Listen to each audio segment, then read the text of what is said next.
ಶ್ರೀ ಗುರುಭ್ಯೋ ನಮಃ. ಹರಿ ಓಂ. ತಪೋ ವಿದ್ಯಾ ವಿರಕ್ತ್ಯಾದಿ ಸದ್ಗುಣೌಘಾಕರಾನಹಂ ವಾದಿರಾಜಗುರೂನ್ ವಂದೇ ಹಯಗ್ರೀವದಯಾಶ್ರಯಾನ್. ಶ್ರೀ ಗುರುಭ್ಯೋ ನಮಃ. ಹರಿ ಓಂ. ಭಗವಂತನಿಗೆ ನರಕ ಯಾತನೆ ಇಲ್ಲ. ನರಕವನ್ನು ಕೊಡಲಿಕ್ಕೆ ಯಾರೂ ಕೂಡ ಭಗವಂತನ ಮುಂದೆ ಶಕ್ತರಲ್ಲ. ಯಾರು ದುಷ್ಟರಿದ್ದಾರೋ ಅವರಿಗೆಲ್ಲರಿಗೂ ನರಕದ ಬಾಗಿಲನ್ನು ತಟ್ಟುವಂತಹ, ತೋರಿಸುವಂತಹ, ನರಕದಲ್ಲಿ ಹಾಕುವಂತಹ ಭಗವಂತ ತನಗೆ ಯಾವುದೇ ರೀತಿಯಾದಂತಹ ನರಕದ ಬಾಧೆ ಇಲ್ಲ ಅನ್ನೋದನ್ನು ತಾನು ತಿಳಿಸಿದ್ದಾನೆ. ನರರಿಗೆ ಕದವನ್ನು ತಟ್ಟಿಕೊಡುವುದೇ ನರಕ.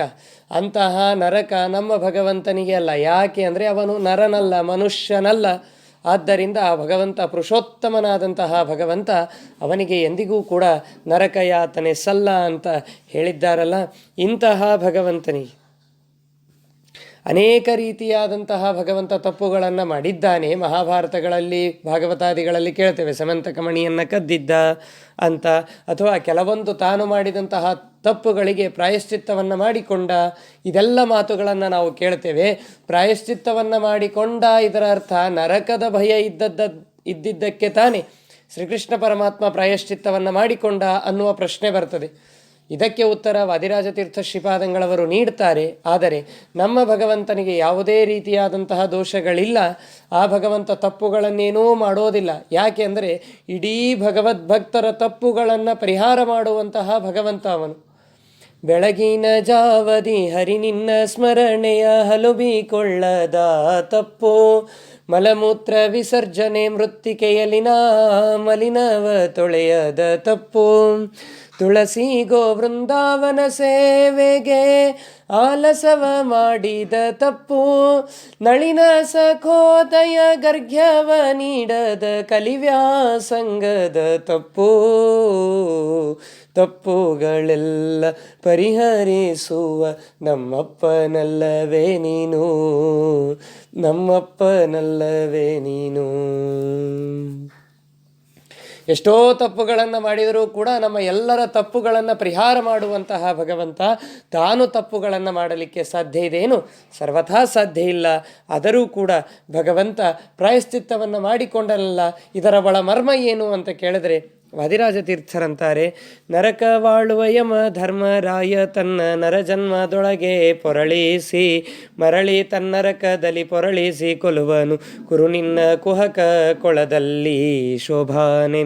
ಶೋಭಾನವೆನ್ನೀರೆ ಸುರರೋಳು ಸುಭಗನಿಗೆ, ಶೋಭಾನವೆನ್ನಿ ಸುಗುಣನಿಗೆ, ಶೋಭಾನವೆನ್ನಿ ತ್ರಿವಿಕ್ರಮರಾಯಗೆ, ಶೋಭಾನವೆನ್ನಿ ಸುರಪ್ರಿಯಗೆ ಶೋಭಾನೆ. ವಾದಿ ಅಂತಾನೆ, ಯಾರು ಪಾಪಗಳನ್ನು ಮಾಡಿದ್ದಾರೋ ಅವರಿಗೆ ನರಕದಲ್ಲಿ ಹಾಕ್ತಾನೆ, ಮತ್ತೆ ತನ್ನ ಪಟ್ಟಣದಲ್ಲೇನೇ ಒಂದು ಜನ್ಮವನ್ನು ನೀಡ್ತಾನೆ, ಅಲ್ಲಿ ಶಿಕ್ಷೆಯನ್ನು ಕೊಟ್ಟು ಮತ್ತೆ ಮನುಷ್ಯನ ಜನ್ಮಕ್ಕೆ ತಳ್ತಾನೆ ಯಮಧರ್ಮರಾಯ. ಇಂತಹ ಯಮಧರ್ಮರಾಯ ಕೃಷ್ಣನ ಪಾಪಗಳನ್ನು ನೋಡಲಿಲ್ಲೇನು ಅಂತ ಕೇಳಿದ್ರೆ ಅದ್ಭುತವಾದ ಮಾತನ್ನು ವಾದಿರಾಜತೀರ್ಥರು ತಿಳಿಸ್ತಾರೆ.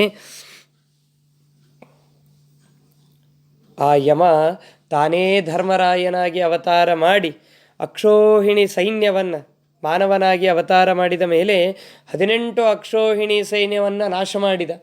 ಈ 18 ಅಕ್ಷೋಹಿಣಿ ಸೈನ್ಯವನ್ನು ಮಾಡಿಸಿದ. ಇಂತಹ ನಾಶ ಮಾಡಿದರೂ ಕೂಡ ಅವ ತಾನೇನು ಶಿಕ್ಷೆಯನ್ನು ಅನುಭವಿಸಲಿಲ್ಲ.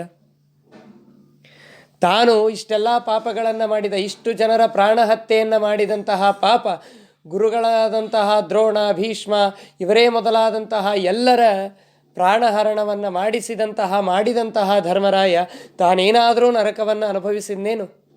ಸರ್ವಥಾ ಇಲ್ಲ ತಾನೆ. ನರಕವನ್ನೇ ಅನುಭವಿಸದೇ ಇರುವಂತಹ ಯಮಧರ್ಮರಾಯ ತಾನು ಅವತಾರ ಕಾರ್ಯ ಮುಗಿದ ಮೇಲೆ ಸ್ವರ್ಗಕ್ಕೆ ನಡೆದ ಎನ್ನುವುದಾಗಿ ಮಹಾಭಾರತದಲ್ಲಿ ಕೇಳ್ತೇವೆ. ಅಂದ ಮೇಲೆ ಇಂತಹ ಯಮಧರ್ಮರಾಯನಿಗೇನೆ 18 ಅಕ್ಷೋಹಿಣಿ ಸೈನ್ಯವನ್ನು ಕೊಂದಂತಹ ಧರ್ಮರಾಯ, ಯಮಧರ್ಮರಾಯ ಅಂಥವನಿಗೇನೇ ನರಕ ಅಂತನ್ನೋದು ಇಲ್ಲ, ಅದು ಪಾಪವಲ್ಲ ಅಂದ ಮೇಲೆ ಆ ಸ್ಥಾನವನ್ನು ಭದ್ರಪಡಿಸಿಕೊಟ್ಟಂತಹ ಭಗವಂತನಿಗೆ ಯಾವ ಪಾಪಗಳ ಲೇಪ ಇರಲಿಕ್ಕೆ ಸಾಧ್ಯ ಇದೆ? ಇತರರಿಗೆ ಮಾತ್ರ ಪಾಪದ ಶಿಕ್ಷೆಯನ್ನು ತಪ್ಪದೇ ಕೊಡುತ್ತಾನೆ. ಅತ್ಯುತ್ಕಟೆ ಪುಣ್ಯ ಪಾಪ ಇರಿ ಹೈವ ಫಲಮಶ್ನುತೆ. ಯಾರು ಪಾಪಗಳನ್ನು ಮಾಡ್ತಾರೋ ಪುಣ್ಯವನ್ನು ಮಾಡ್ತಾರೋ ಇಲ್ಲಿಯೇ ಅದರ ಫಲವನ್ನು ಯಮಧರ್ಮರಾಯ ಕೊಟ್ಟು ತೋರಿಸ್ತಾನಂತೆ. ಆ ಜನ್ಮದಲ್ಲೇನೆ, ಮನುಷ್ಯ ಜನ್ಮದಲ್ಲೇನೆ ಶಿಕ್ಷೆ ಕೊಡಿಸ್ತಾನೆ, ನರ ಜನ್ಮದಲ್ಲಿ ಹೊರಳಾಡಿಸಿ ಹಾಕ್ತಾನೆ. ಅದು ಸಾಲದೆ ಹೋದರೆ ನರಕದಲ್ಲಿ ಘೋರ ಶಿಕ್ಷೆಯನ್ನು ಕೊಡ್ತಾನಂತೆ. ಡೈರೆಕ್ಟಾಗಿ ನಾವು ಮಾಡಿದ ತಪ್ಪುಗಳಿಗೆ ನರಕದಲ್ಲೇನೆ ಶಿಕ್ಷೆ ಅನುಭವಿಸ್ತೇವೆ ಅಂತಲ್ಲ, ಇಲ್ಲಿಯೇ ಮೊದಲು ಶಿಕ್ಷೆಯನ್ನು ಕೊಡ್ತಾನೆ, ನರಜನ್ಮದಲ್ಲೇನೇ ಹೊರಳಾಡಿಸ್ತಾನೆ.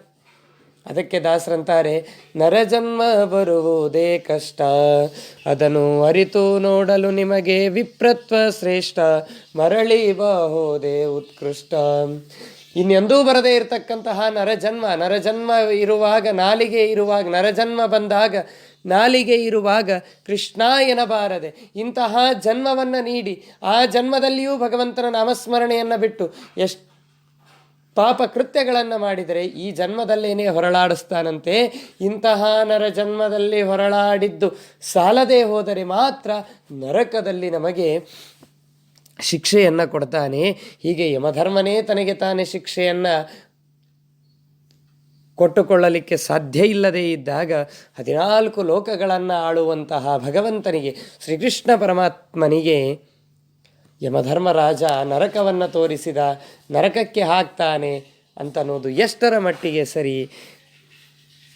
ಆ ಕರ್ಮದ ನಿಯಮ ಹೇಗಿರ್ತದೋ ಹಾಗೆ ಭಗವಂತ ತಾನು ಸಿಲುಕಿದವನಂತೆ ನಟಿಸಿ ತೋರಿಸಿದ್ದಾನೆ ಭಗವಂತ. ಇಂತಹ ಭಗವಂತನ ಮುಂದೆ ನಿನ್ನ ಕುಯುಕ್ತಿ ಏನೂ ನಡೆಯದು ಅಂತ ವಾದಿರಾಜರು ವಾದಿಗೆ ಎಚ್ಚರಿಕೆಯನ್ನು ಕೊಡ್ತಾ ಇದ್ದಾರೆ. ನರಕವಾಳುವ ಯಮ ಧರ್ಮರಾಯ ತನ್ನ ನರಜನ್ಮದೊಳಗೆ ಪೊರಳಿಸಿ, ಮರಳಿ ತನ್ನರಕದಲ್ಲಿ ಪೊರಳಿಸಿ ಕೊಲುವನು ಕುರು ನಿನ್ನ ಕುಹಕ ಕೊಳದಲ್ಲಿ ಶೋಭಾನೆ.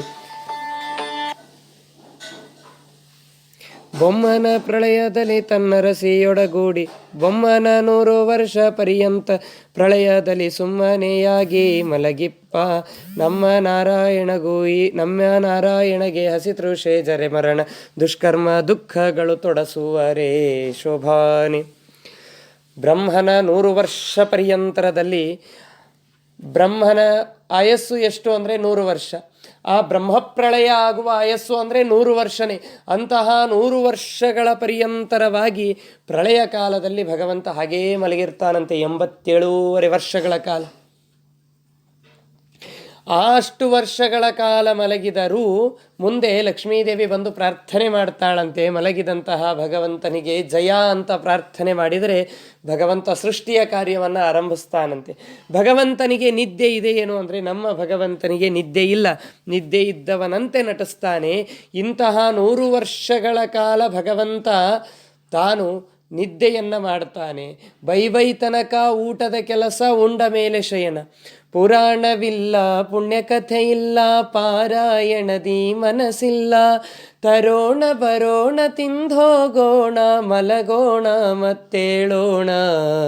ಬೈ ತನಕ ಊಟದ ಕೆಲಸ, ಉಂಡ ಮೇಲೆ ಶಯನ, ಉಂಡ ಮೇಲೆ ಶಯನ, ಉಂಡ ಮೇಲೆ ಶಯನ. ಏನು ಉಣ್ತೇವೋ ತಕ್ಷಣ ಮಲಗ್ತೇವೆ, ಇನ್ನೇನು ಮಲಗಿ ಎದ್ದಿದ್ದೇವೆ ಮತ್ತೆ ಉಣ್ಲಿಕ್ಕೆ ಶುರುನೇ. ಬೆಳಗ್ಗೆ ಎದ್ದಾಕ್ಷಣ ಕಾಫಿ ಬಾಯಿಗೆ ಹಚ್ಚೋದು, ಚಹಾ ಬಾಯಿಗೆ ಹಚ್ಚೋದು ಶುರುನೇ ಆಗ್ತದೆ. ಇನ್ನೇನು ಕುಡಿದು ಮಲಗಿದ್ದೇವೆ ಅಂತಂದರೆ ಮತ್ತೆ ಏಳೋದು, ಕುಡಿದಿದ್ದೇವೆ ಮಲಗೋದು, ತಿನ್ನೋದು, ಮತ್ತೆ ಮಲಗೋದು. ಹೀಗೆ ನಿತ್ಯ ಜೀವನ ಕಳೀತಾ ಇರ್ತದೆ. ಎದ್ದರೆ ಹಸಿವಾಗ್ತದೆ, ತಿಂದರೆ ನಿದ್ದೆ ಬರ್ತದೆ. ನಮ್ಮ ಪರಿಸ್ಥಿತಿ ಹಾಗೆ. ಆದರೆ 100 ವರ್ಷಗಳ ಪರ್ಯಂತರವಾಗಿ ಭಗವಂತ ಮಲಗಿದರೂ ಕೂಡ ಅವನಿಗೆ ಹಸಿ, ತೃಷೆ, ಜರ, ಮರಣ ಯಾವುದು ಕೂಡ ಇಲ್ಲ. ಇಂತಹ ಭಗವಂತ ಸೃಷ್ಟಿಯನ್ನು ಆರಂಭಿಸ್ತಾನಂತೆ. ಎದ್ದಾಕ್ಷಣದಲ್ಲಿ ಕಾಫಿ ಕೇಳಲಿಲ್ಲ ನಮ್ಮ ಭಗವಂತ, ಎದ್ದಾಕ್ಷಣದಲ್ಲಿ ಸೃಷ್ಟಿಯನ್ನು ಪ್ರಾರಂಭ ಮಾಡಿದ. ಯೋಗ ನಿದ್ರೆಯಲ್ಲಿ ಜಾರಿದಂತಹ ಭಗವಂತನಿಗೆ ನಿದ್ದೆ ಇಲ್ಲ ಅಂದ ಮೇಲೆ, ಇಂತಹ ಭಗವಂತನಿಗೆ ಹಸಿವೆ, ತೃಷೆ, ಜರ, ಮರಣ, ರೋಗ ಇದ್ಯಾವುದೂ ಇಲ್ವಲ್ಲ ಅಂತ ಕೇಳಿದ್ರೆ ಈಗ ಒಂದು ವಿರೋಧ ಬರ್ತದೆ.